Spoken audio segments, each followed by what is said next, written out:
2023 Wine Country Half Marathon and 10K. This race video will be covering the 10K event here on September 2nd, 2023. This is their information page here. Highly recommend you head over there and read some of this info as I will breeze through here. Packet pickup is going to be on Friday, September 1st, 2 to 6 p.m. at the Mountain Run Winery there. Race day packet pickup on Saturday is also available, and that is on September 2nd, 5:30 to 6:45 in the morning at the same location, that Mountain Run Winery. Course maps here. This is where we're going to start to get into the big areas over here, but bag drop will be available on site and will be at the will call table near the start area. Saturdays 5:45 to 6:45, which are strictly enforced a.m. Bag drop will be monitored. Use the tag on your bib and place it in your bag to be identified.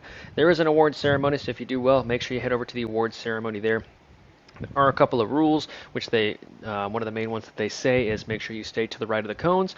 Failure to stay on the right of the cones and drift to the left-hand side of them may result in a disqualification, and that is the official wording. It may result in a DQ, but for better or for worse, just stay to the right-hand side as much as possible.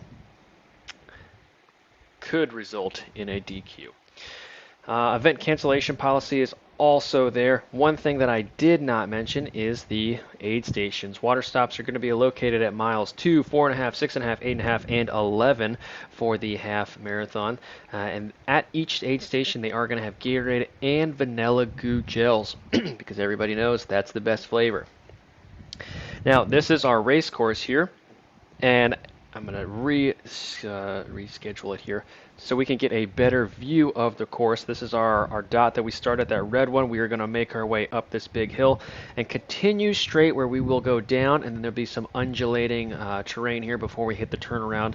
And then we will retrace our steps, take a right-hand turn, and do another out and back before we descend back into the finish area. So let's talk about how you're going to attack it. This first mile is going to be very aggressive start. Love this little website On The Go map. I have not had the chance to use one of these yet, but I love it because you can see the exact grade on this first mile. And as we're going over here, we're starting to see 6s and 7s very early on. There is a couple of 8%, and that is even in the first half a mile. So typically what happens in these races is for the first mile, people fly out of the gates here, and this is going to be a little bit different. You do want to be going hard, but you want to monitor your speed. If you are going out of the gate very aggressively, and your speed is also really high up there, going up this big incline here, I would caution you against doing that. I want you to have the effort level high, absolutely, right? But you shouldn't be pushing down threshold miles here for this first mile. You will be able to get away from a lot of people, but you are going to explode later on, probably right around this area over here. So after we hit this first mile, and I paused at one of these areas in here, right here, 0.7 miles, there is a 10% grade. That's going to hit very hard. Okay, you need to be warmed up is kind of what I'm getting at going into this race. Failure to adequately warm up will have you paying the price for it big time later on. Okay, and you'll have major implications of that coming from this first mile where there's a lot of 6, 7, and 8% gradients. There's some over that, but there's a lot of 6, 7, and 8% gradients. After you reach the top of this mile here, you'll have a slight plateau before you drop down, mixed with some smaller hills in there. And then once you get to this back section right here, about 1.83 miles on course, this is kind of where you can start to run your pace again. This hill right here is aggressive. It goes up to 12%, but it is a quick one, okay? After that point in time, you will hit the turnaround, and this is another area where you can really get your legs back underneath you.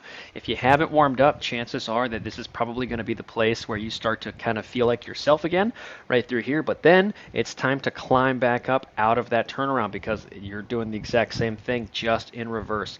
This hill right here, this is going to be one of the more aggressive hills that you have out over the course of the day here.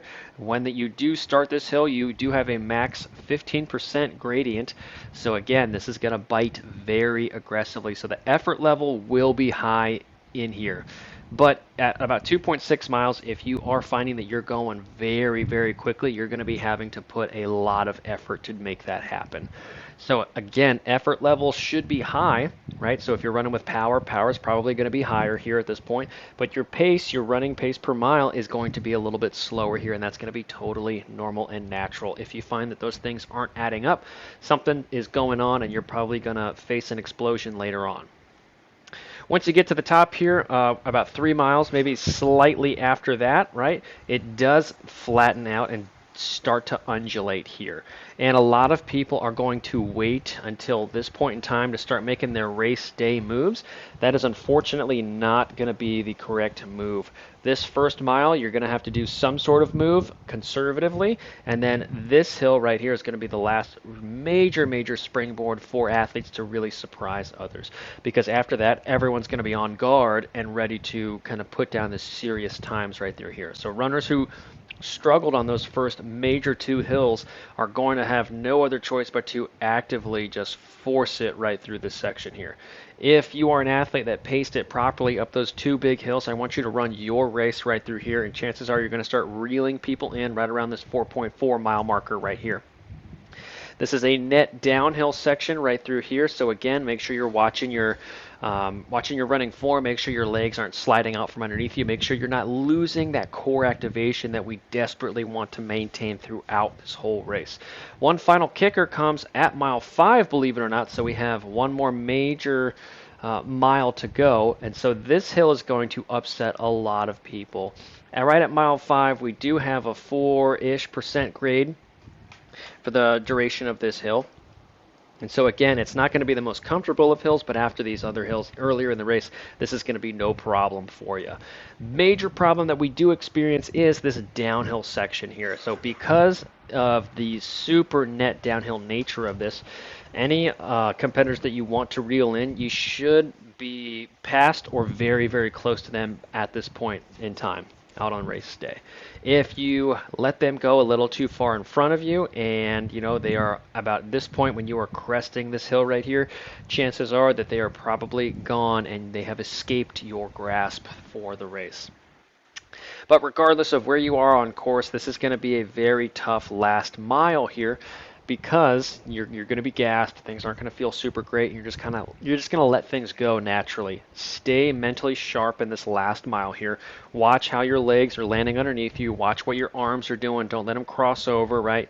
Keep that perfect form throughout this last mile, point 2, and you should be golden.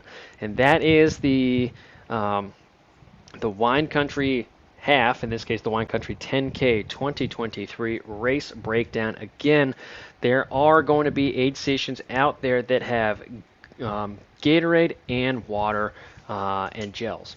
So if it is super hot out there on race day, make sure you're actively cooling yourself off. Make sure you are not skipping these aid stations. Even if it is a warmer day and a humid day, I wouldn't skip any aid station out there, even if you're just dumping that water over top of you.